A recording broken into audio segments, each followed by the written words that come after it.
Hi, I'm Kai Furneaux, stunt double to Jaimie Alexander on NBC's Blindspot, and you're listening to my exclusive interview with Elaine Goodman on gogoodman.com.au. The last time I interviewed you, you were promoting your book, Girls Own Survival Guide, and you were doing press for Naked and Afraid. Does that seem like a lifetime ago? It does seem like a lifetime ago, but I mean, I still do press for my book and both and Naked and Afraid as well. So, it's an ongoing thing, but yeah, that does seem forever ago. It's like March last year, I guess. So, I thought long time. I thought your book sold out. It did. Yeah, it did, but it sold out in Australia. Ah, I, that's all that matters. yeah, and I mean, I still promote it because if it gets enough requests, then they'll do a reprint. And before we talk about Blindspot, which I'm really excited about, I want to touch on your female equivalent of a bromance with Jaimie Alexander. How did you guys meet and subsequently figure out you can double as her? Well, I lived in Vancouver and Jaimie got cast as sort of a superhero villain on the ABC Family show Kyle XY. So the stunt coordinator brought in a whole bunch of girls that could potentially double Jaimie, and we had to do a fight scene in front of her, and she sort of picked me out of everyone in Vancouver. So it was just lucky that I looked so similar to her, and over 10 years we've sort of developed the same mannerisms, and I have quite a good ability to mimic her. But so it started in Kyle XY with her choosing me as her stunt double for that show. So because you've worked so much with her over time, does that make it hard for you to double other actresses? It doesn't make it hard for me to double actresses, but I sort of retired a couple of years ago when I won the World Tourist Stunt Award. I was like, well, that's the heavyweight belt, and sort of bowed out. But because she's such a good friend of mine, when shows come along, she's always like, hey, will you double me? So she sort of drags me out of retirement. I do get calls from other people, but I choose to really only double for Jaimie these days. So it's basically a matter of if she has work, you have work. Well, I mean, I do a lot of other things as well. So I recently just sold my own show to ABC Family, which I'll be hosting next year. So, I have a lot of other projects on the go. But, if she's working, then I'm stunting. That's sort of the difference, I guess. Did she have to audition for Blindspot? Oh, gosh, I think they just offered it to her. I mean, I think she may have had to do a read, but I believe that she was the female they were looking for as the lead all along. And the second she got the job, did they automatically assume you were coming with her, or do they have a say in what stunt double their main actress has, or how does that process work? Usually the stunt coordinator decides who the stunt doubles are going to be for the show. And since it was in New York, it probably would have been a New York local, but since Jaimie and I have done Thor and, we've worked together for the last 10 years, she just naturally called me up for the pilot, and she's like, please, you've got to come in. It's just a little fight sequence. And so she dragged me over here for the pilot, and, I was, such a good double for on the pilot, and everyone loved the fight sequence in the hallway, sort of in the apartment and into the hallway, that when it got picked up for a season, everyone just assumed I was coming. And I was like, I was on the fence, but I love the fight sequences we're putting together, and I love the character of Jane Doe, and I love hanging out with Jay, so it sort of just worked all round. Now, Blindspot, I mean, the story is unique. It's a whole new story, and it's a series that continues. It's not a new episode every week, and it's set in the middle of New York City. What could be any better? What excited you or made you confident about the show? Well, I remember Jaimie and I were going for a hike because we hang out when we're not stunting as well. And so we were out on a hike in Los Angeles, and she said, I've been offered this TV role, and this girl's covered in tattoos, and she comes out of a duffel bag in Times Square, and she doesn't know who she is. And I was like, oh my God, you have to do it. Like, it just sounded like such a cool and interesting premise for a show. And then she's like, and then it turns out, she's like a Navy SEAL, and she does all this fighting, and she can kick some ass. And I'm like, oh my God, you totally have to do it now. So, the premise of the show was just so unlike anything I'd heard, and it was just caught me from the very beginning. And then the fact that this character is such an incredible action character and such a strong female as well. I loved every bit of it. And I saw an interview where one of you or Jaimie said that Jaimie usually tries the stunts first and then you try them. So how many of the stunts? No, other way around. So you try them first, and then Yeah, then no, Jaimie I'm the tries top them. stomach. Right. So how many of the stunts does Jaimie do, or do you do most of them? Um, it's such a complex character of Jane Doe, and there's so, like, Jamie's in every scene, and she's, the tattoos take such a long time to put on. So, and the fight sequences are so complex. So probably in this show more than any, I've been doing a lot more than I usually would with Jaimie, just because she doesn't have the time to do everything. But, she's such a good fighter, and she picks up the choreography really quickly. So she usually, we'll get in there and film a couple of takes with me, and then we break it into bits and film pieces with her. Whenever there's a fight scene, and keep in mind I've only seen up to episode 3 because we're that far behind in Australia. Whenever there's a fight scene, that the actors seem to turn into silhouettes, and the setting goes really dark. Is that a filming technique to try and disguise the stunt double? Because I've never noticed it in any other series. No, I think it's just the way Blindspot is shot. They're trying to make it kind of dark and gritty, and most of the actors that we're hiring to fight against are stunt performers anyway, so they're not trying to hide anything. I think it just tends to be that, it's a dark and stormy night when the action happens rather than in the bright full sunlight. So Yeah, I mean, it makes the actual fight scenes sometimes hard to see, and I try and figure out if it's you, but you can't really see their faces or anything, so it's annoying, but it's such a good series. oh no, we do the same thing. We're just sitting there like, that's me. No, that was me. No, that's you. I mean, I'm such a good facial match for her that we have photographs sometimes that we're zooming in on, and we're like, was that you or me? So, I mean, if we can't tell the difference between each other, then it's going to be pretty hard for someone who doesn't know us. Are you expected to rock up to filming every day, or do they keep all the stunts for certain days?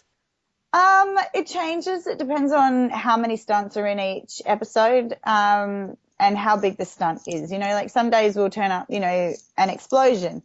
So they'll do acting. We'll turn up at like 11 a.m., get all the hair and makeup on, walk out, the thing explodes, we go home.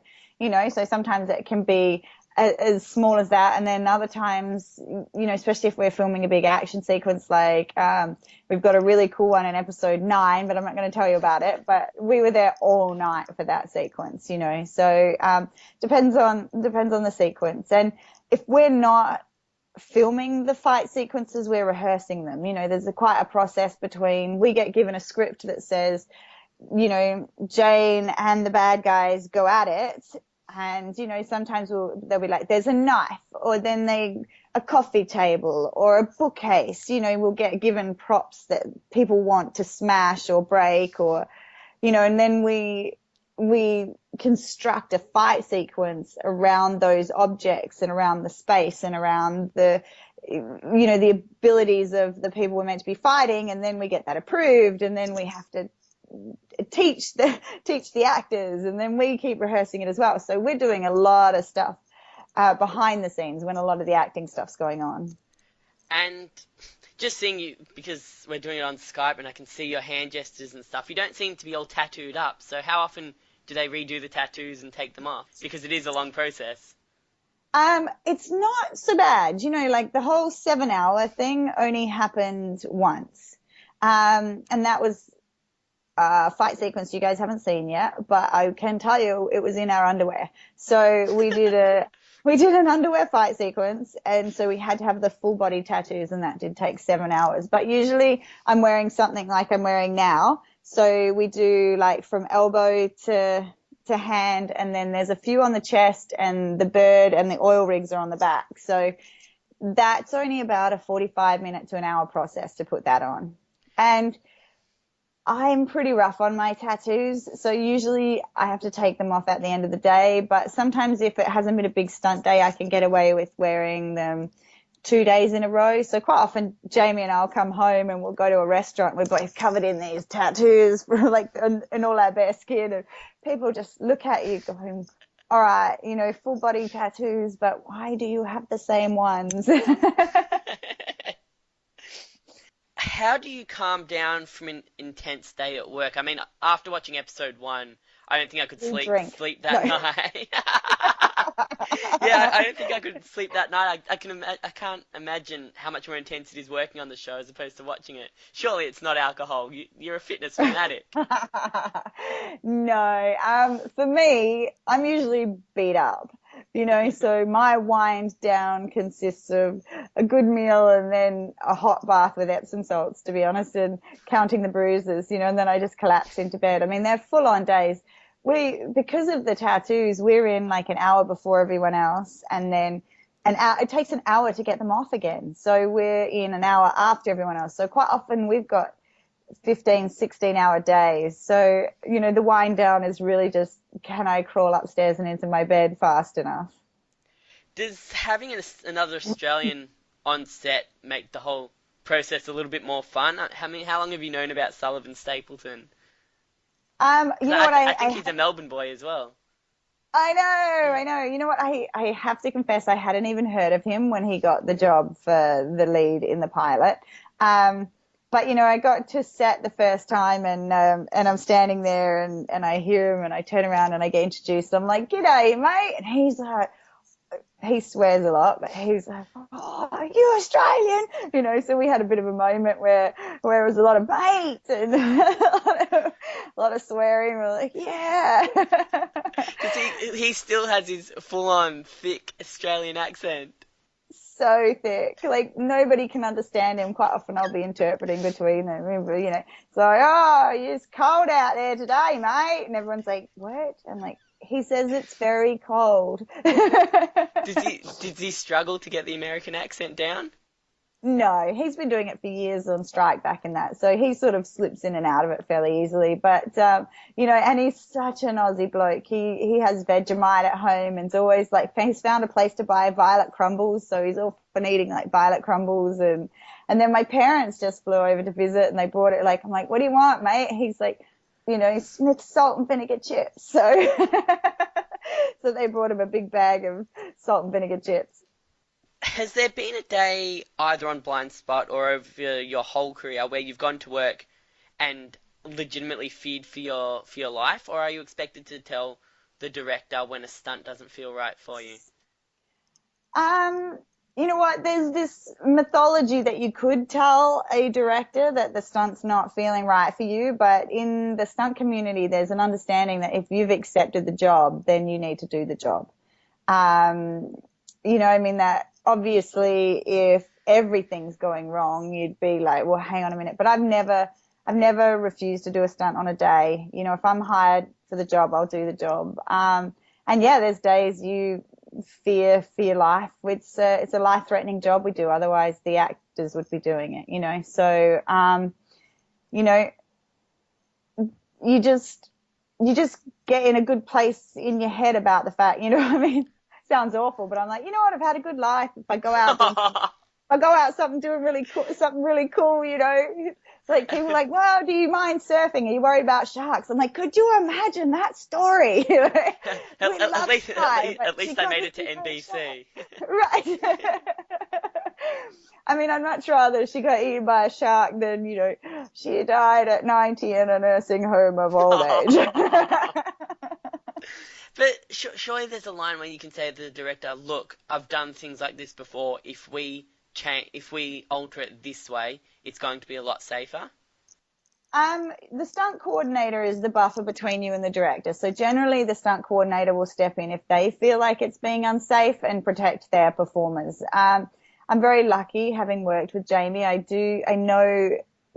I know what she's capable of, and I know what she should stay away from, and I'm fiercely protective of her. So quite often on set, I'll be like, the director will be like, "Oh, come on, she can just grab that really hard thing and jump with it." And I'm like, "No, you know, it, it's not worth it if Jaimie gets injured." But then on the other hand, I also know what she can do. So when she's like, "I don't think I can do that kick," I'm like, "Yeah, you can. Like I know I've seen you move. I know you can do this kick. I know you can do this fight sequence." So it goes both ways with Jaimie and I. But, I mean, there's a few occasions where the director came, there's a deleted scene in episode 3, I think it was 3, or it could have been 2, where they wanted me to leap off the hood of a car, the front of, what do you guys call it? I can't remember. Bonnet, my Australian, bonnet, the bonnet. The bonnet. My Australian American was getting mixed up. So off the bonnet of the car, and the car was about like 1.5 meters in the air. They wanted me to flat out and tackle someone to the concrete. And the director's like, well, can you do that? And I said, I can do it, but I'll only do it once, and then I'll have to go to hospital, and then you'll have to find yourself another stunt double. So I was like, let's just put the mat down. You can shoot it from here. It'll frame out the mats, So, but I wouldn't normally do that on any other show. But I do have a bit more freedom on this show, having worked with Jaimie before. How has Jaimie's career developed? You've said you've been with her for the last 10 years, so you must have been with her since she was about 20 years old. Mm-hmm. How have her roles developed, and how much have you been involved with her career? I mean, I'm only involved in the times she gets action stuff, So, as far as that, yeah, not really. But she, I've seen her grow up. She's like my little sister. So I'm super proud of her with this role. She tends to be typecast as sort of the tough female, but in this role, she's able to show like a large amount of vulnerability as well, which is wonderful to see. This is really showcasing her acting like no other job has, and she's just stepping up to the plate and shining. So it's fantastic. Social media wise, are there any restrictions on you? Because, as you know, most countries are in all different spots in season 1. Are there any restrictions put on you by the production staff of what you can and can't tweet or put on Facebook because they don't want to ruin the storylines? Well, I mean, I've worked on a lot of Marvel shows, so I know that until it's aired, I can't post anything about the episode. But, interestingly enough, Blindspot have been really good with me. They're doing a live Q&A Facebook questioning with me on Tuesday for Blindspot fans, which is great. And they don't tell me what I can and can't say, but I also know not to spoil plot lines, because I feel sorry for you guys in Australia, because I'm live tweeting and I'm like, oh, look at that, and then she tackles that, and then she's done this, and then I'm like, oh, I guess you guys, don't pay any attention to this for another couple of weeks. Yeah, because I joined a few Facebook groups about Blindspot today so I can promote this interview around social media, but I'm too nervous to look at what they post in the group and read some of the posts because I don't want the story to be ruined, and that's really annoying. Yeah, well, it's, as I say, stay off Twitter on American Monday nights, that's for sure. And how have you seen, I guess, the hype? Being not part of the main cast, you're a little bit to the side because you're a stunt double. How do you, from an outsider's perspective, how do you see the media side of being on a hit show? I mean, it's really cool to see because I live with Jaimie. We spend a lot of time together, and when the show was first premiering here, every single bus and every subway station and every bus stop had her face on it, and it was just like, I've never seen anything like it. And Times Square took over the big screens and were just showing like Jaimie over and over again, and as a friend, it's just really freaking cool to see your friend succeed like that, so I love that. And and she's gone from being fairly anonymous to being recognized everywhere in the streets. It's always like, she's so strikingly different to look at that everyone recognizes her everywhere we go now. So, that's changed. And, it's fun. It's great when you can celebrate the successes of a friend and see how well they're doing. And the media is reflecting that. So it's cool. Has she taken you backstage to any of the talk shows yet? Yeah, it was my birthday a couple of weeks ago, and she did a late night talk show with Seth Meyers, and so I was backstage there, and I'd just come from stunt training, so I was in my workout gear and everything, and she just looked so glamorous and gorgeous and had her glam squad, and I was just there with my just there in my tights and stuff, so it was kind of funny, and she gave me a shout out being backstage because it was my birthday, but we're usually too busy. She's too busy to do talk shows, so we haven't been to a lot. what does it mean to not only get a show on NBC, but to be signed for a second season on arguably the biggest TV network in the world? I don't know if you've worked on NBC before, but is that a whole different experience when you know it's being broadcast nationwide in America and like there's a 99.9% chance that it's going to get picked up around the world because it is on that platform? Um, I mean, I'm it doesn't make any difference to me because I'm anonymous. I'm like the person behind the scenes, so it's great for the show. I'm super excited. The show creator and I actually have a history that we didn't even know about. Martin Gero, he worked on Stargate Atlantis, and I doubled Tori Higginson on Stargate Atlantis. And we were sitting in a van on a location scout one day, and he was talking about the fact that he worked on Stargate, had written this episode of Stargate Atlantis. I said, I doubled Tori. And he said, did you do the big explosion backwards with all the glass? I was like, yeah. He's like, I've had a photo of you in my office for like 9 years now. So we had, like, unbeknownst to him, I'd been like front and center in this massive poster in his office. So we had, I'm super, super happy for him. He's the nicest person in the world. But I mean, and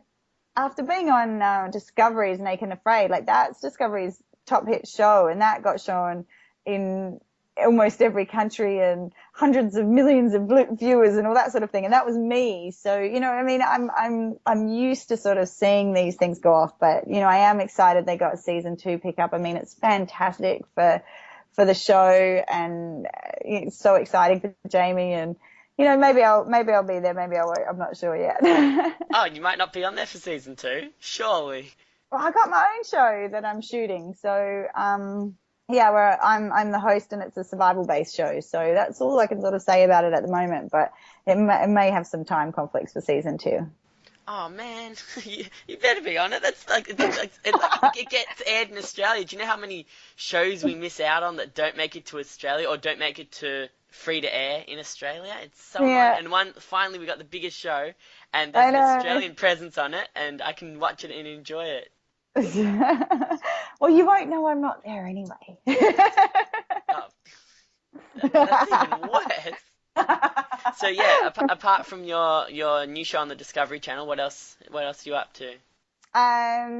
Really, that's it. I mean, this is a full-time gig for me at the moment. I thought I could sort of drop in here and then drop out, but the level of action required for me at the moment. So this is me until April. I think we just got.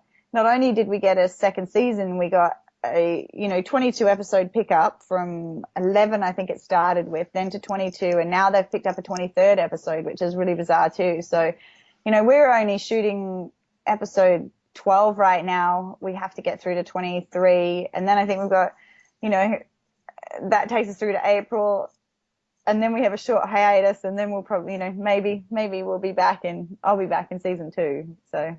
And before we do the social media thing, what's New York City like from an Australian point of view, when you probably get to see so much of it that the average person doesn't get to see? What do you like about it? I really in LA you don't get to connect with people very much. Like there's no hub or heart or city center, and New York is just so alive and so bustling, and people keep saying, New Yorkers, they're really brash, but they're really real people, like they're very close to Australian. They just tell you like it is, and they're very sort of loud, and it just seems like it's got such a heart. So I really actually love New York, and that coming from someone who's not a very big city person at all, and I really, truly do love it here. It's beautiful. And where can people find you and follow your progress on Blindspot? Well, on Twitter and Instagram, I'm at Kai Furneaux. Easy first name, sort of not so hard last. I mean, and then not so easy last name. Furneaux X. Furneaux X, as a lot of people do say. And then on Facebook, you can find me, Kai Furneaux, as well. Kai, it's been an absolute pleasure. Thank you so much You're for doing welcome. this. Good luck with the rest of season 1. Look after yourself. Thank you. Good luck for season 2. Thank you for pushing it to get aired in Australia. Oh yeah, I'm so excited. I think it's everyone seems to be loving it there, so that's great.